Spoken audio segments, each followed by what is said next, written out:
മനുഷ്യക്കടത്തുമായി ബന്ധപ്പെട്ട കേസിൽ കന്യാസ്ത്രീകൾക്ക് ജാമ്യമില്ല. ഇപ്പോൾ ആ കേസ് എൻഐഎ കോടതിയിലേക്ക് മാറിയിരിക്കുകയാണ്. എന്താണ് അവിടെ സംഭവിക്കുന്നത്? വലിയ രീതിയിൽ റഹീം അടക്കമുള്ള കേരളത്തിലെ ഗർജിക്കുന്ന സിംഹങ്ങൾ അവിടെ തമ്പടിച്ചിട്ടുണ്ടല്ലോ. എന്നിട്ടും രക്ഷപ്പെടുത്താൻ കഴിയുന്നില്ലേ? ഈ ഗർജിക്കുന്ന കേരളത്തിലെ സിംഹങ്ങളാണ് ഈ കേസ് ഇത്രയും വഷളാക്കിയത്. ഇത് സത്യത്തിൽ മനുഷ്യക്കടത്ത് നടന്നോ എന്ന് അവിടുത്തെ ഈ പറഞ്ഞ ദുർഗ് റെയിൽവേ സ്റ്റേഷനിലെ RPF ഉദ്യോഗസ്ഥർക്ക് സംശയം തോന്നി. അവർ ചോദിച്ച ചോദ്യങ്ങൾക്ക് കൃത്യമായ ഉത്തരം കൊടുക്കാൻ ഈ പെൺകുട്ടികൾക്ക് പറ്റിയില്ല. അവരെ കൊണ്ടുപോകാൻ വന്ന ആൾക്കാരെ ഇവരെ എങ്ങോട്ടാണ് കൊണ്ടുപോകുന്നത്, എന്തിനാണ് കൊണ്ടുപോകുന്നത് എന്ന് ചോദ്യം ചെയ്തപ്പോൾ കൃത്യമായ മറുപടി, അതായത് രേഖാമൂലമുള്ള തെളിവുകൾ അവർക്ക് കിട്ടിയില്ല. ഉദാഹരണത്തിന് ഒരാളെ ജോലിക്ക് കൊണ്ടുപോകണം, അപ്പോയിൻമെൻ്റ് ഓർഡർ ഉണ്ടോ? റഹീം ഇന്നലെ ഒരു ലൈവ് ഇട്ടിരുന്നു, കണ്ടോ? കരയുകയാണ് റഹീം. എൻ്റെ അടുത്ത് കന്യാസ്ത്രീകൾ ചോദിച്ചു, ഞങ്ങളും ഭാരതീയരല്ലേ? അതെ, ഞങ്ങൾ ഇന്ത്യക്കാരല്ലേ? നിങ്ങൾ ഇന്ത്യക്കാരായതുകൊണ്ടാണ് ഇപ്പോൾ അകത്ത് കിടക്കുന്നത്. വിദേശികളായിരുന്നെങ്കിൽ ഇവിടുന്ന് ഇതിനു മുമ്പേ അദ്ദേഹം അവിടെ നിന്ന് ആ വിമാനത്താവളത്തിൽ നിന്ന് നേരെ ചൈനയിലേക്ക് പോകണം. അവിടുത്തെ ഒരു മുസ്ലിങ്ങളുണ്ടല്ലോ, അവിടെ തടങ്കൽ പാളയങ്ങളിൽ പാർപ്പിച്ചിരിക്കുന്ന. അതെ അതെ, അതിനെക്കുറിച്ചൊന്നും റഹീം അതിനെക്കുറിച്ചൊന്നും ചിലപ്പോ സ്വയം അതിനെക്കുറിച്ച് മാത്രമല്ല, കഴിഞ്ഞ ഈ സ്ഥലത്ത് പോയാൽ കരയാൻ കണ്ണീരെങ്കിലും ഉണ്ടല്ലോ. അവിടെ പോയി ആ കഥകൾ കേട്ടാൽ കണ്ണീര് പോലും ബാക്കി കാണില്ല. ചൈന മുസ്ലിങ്ങളോട് കാണിക്കുന്നത്, ന്യൂനപക്ഷങ്ങളോട് കാണിക്കുന്നത്. മാത്രമല്ല, 2 ദിവസം മുമ്പ് കോങ്കോ എന്ന് പറയുന്ന രാജ്യത്ത് ഒരു പള്ളിയിൽ സ്ഫോടനം ഉണ്ടായി. 48 പേരെയാണ് ആ ചാവേർ ആക്രമണത്തിൽ 48 ക്രിസ്ത്യാനികളാണ് അവിടെ കൊല്ലപ്പെട്ടത്.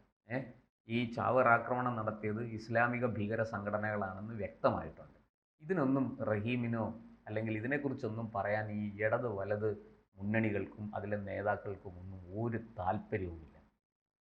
റഹീമും പരിവാരങ്ങളും ഇപ്പോൾ കാണുന്ന നിയമസഭാ തെരഞ്ഞെടുപ്പിൽ, തദ്ദേശ സ്വയംഭരണ തെരഞ്ഞെടുപ്പിൽ ഇപ്പോൾ അവർക്ക് വോട്ട് കിട്ടുമെന്നാണ്. ഇത് കൃത്യമായി മുതലാക്കാൻ പോകുന്നതാരാണ്? കോൺഗ്രസ്, UDF ആണ്. ഒരു സംശയമില്ല. ഇതിപ്പോൾ എന്താ പറ്റിയെന്ന് വെച്ചാൽ വെളുക്കാൻ തേച്ചത് പാണ്ടായിരിക്കുകയാണ്. കാരണം ഇത് ഒരു ലോക്കൽ പോലീസ് സ്റ്റേഷനുള്ളിൽ ഒരു പക്ഷേ ഒതുങ്ങി തീരുമായിരുന്നു ഈ കേസ്. അവർ വളരെ കൃത്യമായിട്ട് നിങ്ങളിത് ഒരു വാണിംഗ് ഒക്കെ കൊടുത്ത് എന്തെങ്കിലും ഒരു ചെറിയൊരു പെറ്റി കേസ് ചുമത്തി ഇവരെ മടക്കി അയച്ച് ഈ കുട്ടികളെ അച്ഛനമ്മമാരെ വിളിച്ചു വരുത്തി അവരുടെ വീട്ടിലേക്ക് വിടുമായിരുന്നു. ഒരു പക്ഷേ അങ്ങനെ സംഭവിക്കാൻ സാധ്യതയുണ്ട്. അതിൻ്റെ ഈ കേസിൻ്റെ ഗ്രാവിറ്റി തുടക്കത്തിൽ ഇത് എത്രയായിരുന്നു എന്ന് നമുക്കറിയില്ല. അത് കാരണം എന്ന് വെച്ചാൽ നമ്മളിത് നേരിട്ട് റിപ്പോർട്ട് ചെയ്തിട്ടില്ല. നമുക്ക് മാധ്യമങ്ങളിൽ വഴി കിട്ടുന്ന വിവരങ്ങൾ മാത്രമേ നമ്മുടെ കൈവശമുള്ളൂ. ഒരു പക്ഷേ ഈ പറഞ്ഞ പോലെ ഇത് തുടങ്ങുന്ന അവസരത്തിൽ അവിടെ ബജറംഗ് ദളും ഇല്ല, VHP ഇല്ല, ആരുമില്ല. ഇത് ഒരു റെയിൽവേ സ്റ്റേഷനിലെ പ്ലാറ്റ്ഫോമിൽ തുടങ്ങിയ ഒരു കേസാണ്. അവിടെ സംശയാസ്പദമായ നിലയിൽ കണ്ട 3 പെൺകുട്ടികളെ, പ്രത്യേകിച്ചും ആ പ്രദേശത്ത്, ആ ഛത്തീസ്ഗഡിലെ ഈ നാരായൺപൂർ എന്ന് പറയുന്ന പ്രദേശത്ത് വലിയ തോതിൽ ഈ പറയുന്നത് പോലെ മനുഷ്യക്കടത്ത് നടക്കുകയാണ്. അവിടുന്ന് മുമ്പും കുട്ടികളെ കാണാതായിട്ടുണ്ട്. പലരെയും, എന്നു വെച്ചാൽ ഈ ആദിവാസി കുട്ടികളാണ്, വലിയ ഇതൊന്നുമില്ല, പഠിപ്പോ വിദ്യാഭ്യാസമോ ഒന്നുമില്ല. അവരെ ഈ പറഞ്ഞതുപോലെ അടിമപ്പണി ചെയ്യിക്കാൻ കൊണ്ടുപോകുന്നു. ചിലരെ അതുപോലെ തന്നെ ഇവിടെ ഒരു പള്ളിയിലച്ചൻ ചാനലിൽ വന്നിരുന്ന് പറയുകയാണ്, അവർ ക്രൈസ്തവരാണ്, പക്ഷെ അപ്പോൾ ചോദിക്കും രേഖയിലല്ല ഹിന്ദു ആണല്ലോ, അത് ഹിന്ദുക്കളുടെ ആനുകൂല്യം നേടാൻ വേണ്ടി ഈ ക്രൈസ്തവ വിഭാഗ വിശ്വാസിയായി മുന്നോട്ട് പോകുന്നു എന്നാണ്.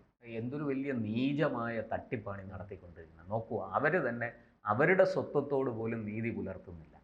നിങ്ങൾ ഒരാൾ ഞാൻ ക്രിസ്തു മതം സ്വീകരിച്ചു, അന്നു മുതൽ ഞാൻ ക്രിസ്തു മതത്തിൻ്റെ ആചാരങ്ങളും അനുഷ്ഠാനങ്ങളും ഒക്കെ എൻ്റെ ആത്മാവിൽ, അതൊരു തട്ടിപ്പാണല്ലോ അല്ലെ? ആദിവാസികൾക്ക് കിട്ടാനുള്ള അവരുടെ ആനുകൂല്യങ്ങളെല്ലാം തട്ടിയെടുക്കുക, ഒരു ക്രൈസ്തവ വിഭാഗം തട്ടിയെടുക്കുന്നു. അതാണ് ക്രിസ്തു മതത്തിലേക്ക് ഒരാൾ മതപരിവർത്തനം ചെയ്തു കഴിഞ്ഞാൽ പിന്നെ ഈ പറയുന്ന പട്ടികജാതി പട്ടികവർഗ ആനുകൂല്യങ്ങളൊന്നും പിന്നെ കൊടുക്കാൻ പാടില്ല.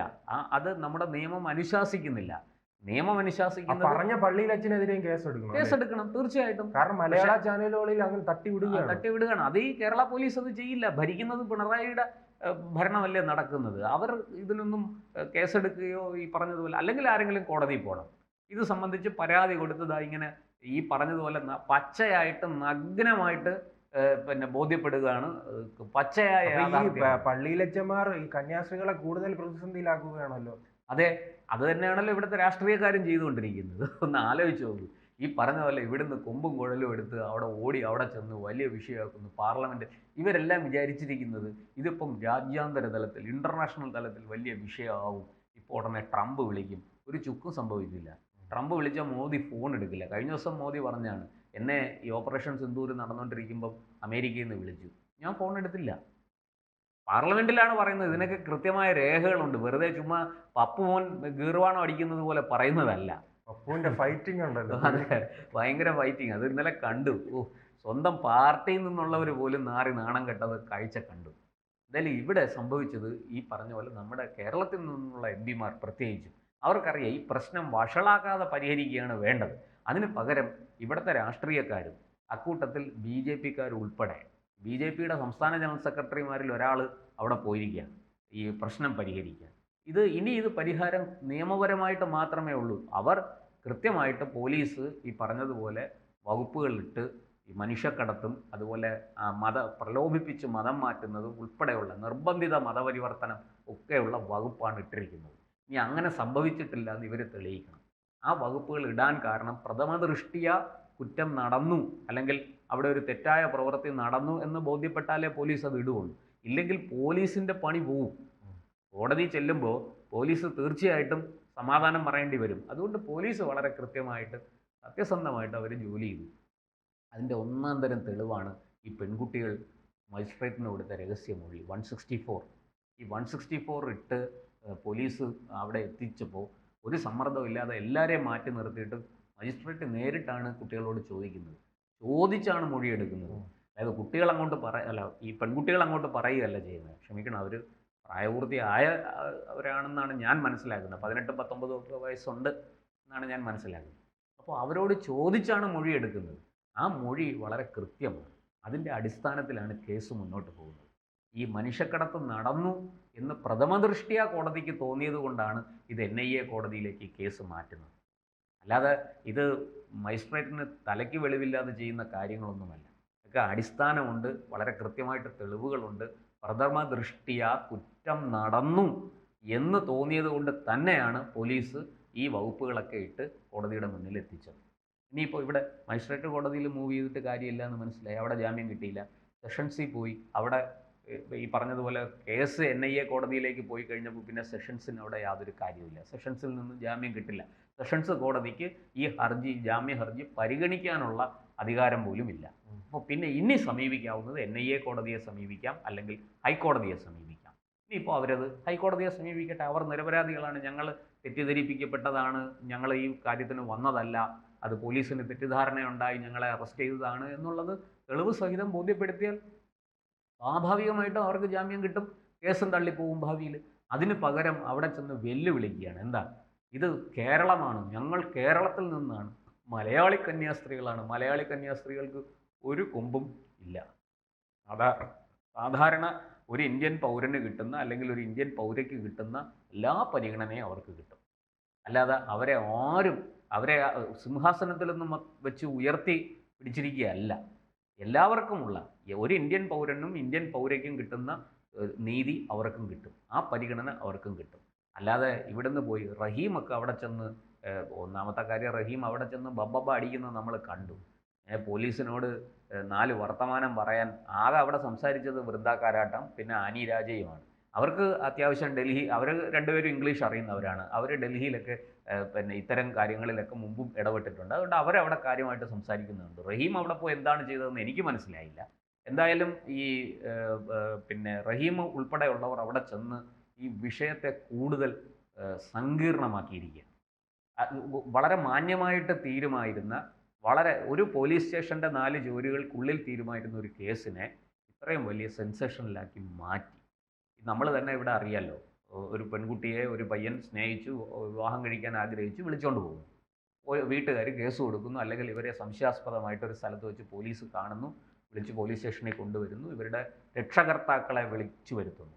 ഈ രക്ഷാകർത്താക്കൾ വന്ന് രണ്ടുപേരെയും കാര്യങ്ങളൊക്കെ പറഞ്ഞ് ബോധ്യപ്പെടുത്തി അവിടെ വെച്ചൊരു അമിക്കബിൾ സെറ്റിൽമെൻറ്റ്, അങ്ങനെയാണ് പറയേണ്ടത്, പരസ്പര ധാരണയുടെ അടിസ്ഥാനത്തിൽ ഒരു സെറ്റിൽമെൻറ്റ് നടത്തി ഒന്നുകിൽ ഈ കുട്ടിയെ അച്ഛനമ്മമാർക്കൊപ്പം വിടുന്നു, അല്ലെങ്കിൽ ഈ പെൺകുട്ടിയെയും പയ്യനെയും മജിസ്ട്രേറ്റിൻ്റെ മുമ്പിൽ ഹാജരാക്കുന്നു. ഇതല്ലേ നടപടിക്രമം? ഇത് കേരളത്തിൽ ഇങ്ങനെ തന്നെയല്ലേ നടക്കുന്നത്?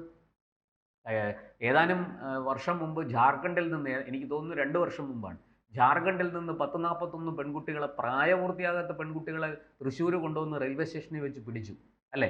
കേരള പോലീസ് കേസെടുത്തത് ഏത് വകുപ്പിട്ടാണ് കേസെടുത്തത്? മനുഷ്യക്കടത്തല്ലേ വകുപ്പിട്ടത്? അതിന് പിന്നെ അറസ്റ്റിലായ കന്യാസ്ത്രീകൾ, കേസെടുത്ത് പ്രതിയാക്കപ്പെട്ട കന്യാസ്ത്രീകളെ ഇന്നലെയല്ലേ പിന്നെ കുറ്റവിമുക്തരാക്കി കോടതി വിട്ടത്?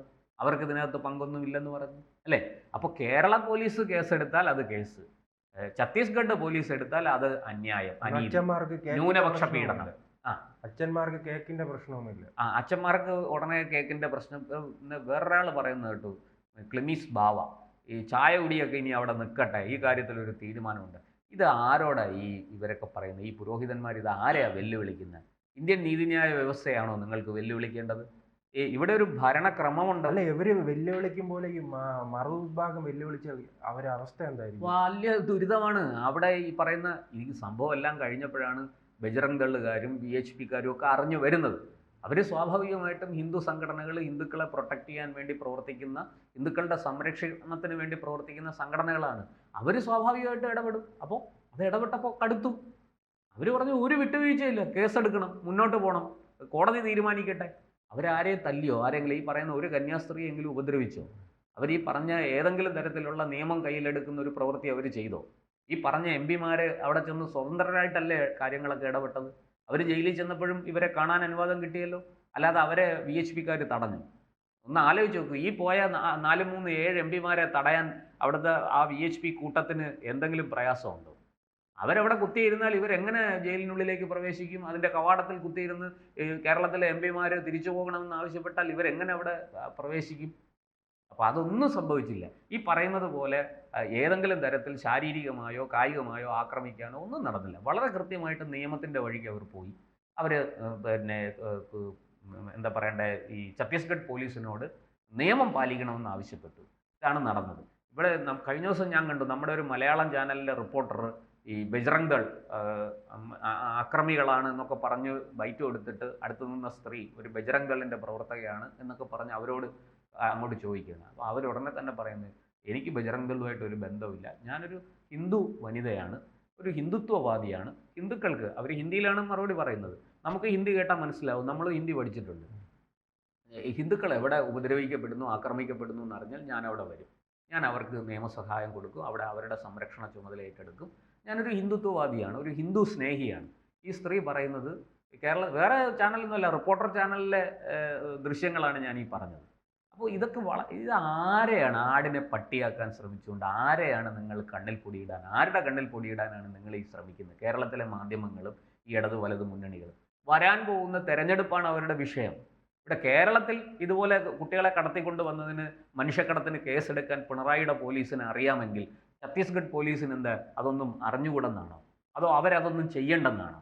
നിങ്ങൾ അവിടെ എന്ത് വേലയും നിങ്ങൾക്ക് അവിടെ ചെന്ന് ഈ പറഞ്ഞതുപോലെ എന്ത് തോന്നിയാസോ ആർക്കും കാണിക്കാം, കയ്യും കെട്ടി. ഛത്തീസ്ഗഡിൽ ഭരണവ്യവസ്ഥയില്ല, നിയമവാഴ്ചയില്ല, ഒന്നുമില്ല, കയ്യും കെട്ടി അവർ നോക്കിയിരുന്നു കൊള്ളണം എന്നാണോ? കടുത്ത നക്സൽ ഭീഷണിയുള്ള ഒരു പ്രദേശത്തുനിന്ന് 3 പെൺകുട്ടികളെ കൊണ്ടുപോകുമ്പോൾ കൃത്യമായിട്ട് അതിൻ്റെ രേഖകൾ വേണം, അതിനെ ചോദിച്ചാൽ ചോദ്യങ്ങൾക്ക് മറുപടി വേണം. അതൊന്നും ഇല്ലാതെ ബബ്ബ പറഞ്ഞാൽ ഉറപ്പായിട്ടും കേസ് വരും. അവിടെ കൃത്യമായിട്ട് അതേ നടന്നിട്ടുള്ളൂ. പിന്നെ ഇവിടുന്ന് പോയ ആശാന്മാർക്ക് ഇത് അവരുദ്ദേശിച്ച കാര്യം നടന്നു, വെളുക്കാൻ തേച്ച് അതിനെ പാണ്ടാക്കി. ഇനി കേരളത്തിൽ അത് വെച്ച് എങ്ങനെയെങ്കിലും വിറ്റ് കാശാക്കണം. ഈ പറഞ്ഞതുപോലെ വരുന്ന തെരഞ്ഞെടുപ്പിൽ ക്രിസ്ത്യൻ വിഭാഗത്തിൻ്റെ വോട്ട്, ക്രിസ്ത്യൻ വിഭാഗം ഇപ്പോൾ BJP-യോട് അടുക്കുന്നു.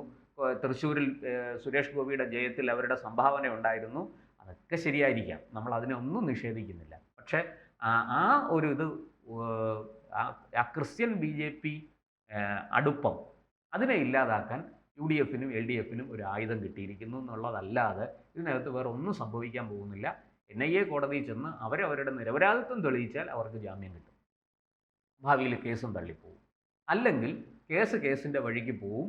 ചിലപ്പോൾ ഇവരുടെ ജയിൽ മോചനം, ഈ ജാമ്യത്തിലുള്ള മോചനം ഉടനെ ഒന്നും സാധിക്കാതെയും വരും. അതുകൊണ്ട് ഈ ഇടതു മുന്നണിയും വലതു മുന്നണിയും കാര്യങ്ങൾ കൂടുതലാണ്. അവരാഗ്രഹിക്കുന്നത് അതാണ്, ഈ കന്യാസ്ത്രീകൾ പരമാവധി ദിവസം ജയിലിൽ കിടക്കണം. അങ്ങനെയെങ്കിൽ അത് പറഞ്ഞു ഇവിടെ വലിയ പ്രചാരം നടത്തി അതിനെ വോട്ടാക്കി മാറ്റാം എന്നുള്ളതാണ് ഈ 2 മുന്നണികളുടെയും താല്പര്യം. അവരാഗ്രഹിക്കുന്നതും അതാണ്. എന്തായാലും നിയമത്തിൻ്റെ വഴിക്ക് പോകും, നമുക്കതേ പറയാനുള്ളൂ. അതുകൊണ്ട് അവരുടെ കാര്യത്തിൽ നിരപരാധിത്വം ബോധ്യപ്പെടുത്തിയാൽ അവർക്ക് നീതി കിട്ടും, അല്ലാത്ത പക്ഷം അവർ ജയിലിൽ കിടക്കേണ്ടി വരും എന്ന് തന്നെയാണ് ആ വകുപ്പുകളുടെ കാഠിന്യം സൂചിപ്പിക്കുന്നത്. കൂടുതൽ വാർത്തകളും വിശേഷങ്ങളും നിങ്ങളിലേക്ക് എത്താൻ ABC മലയാളം സബ്സ്ക്രൈബ് ചെയ്യുക, ബെൽ ബട്ടണും അമർത്തുക.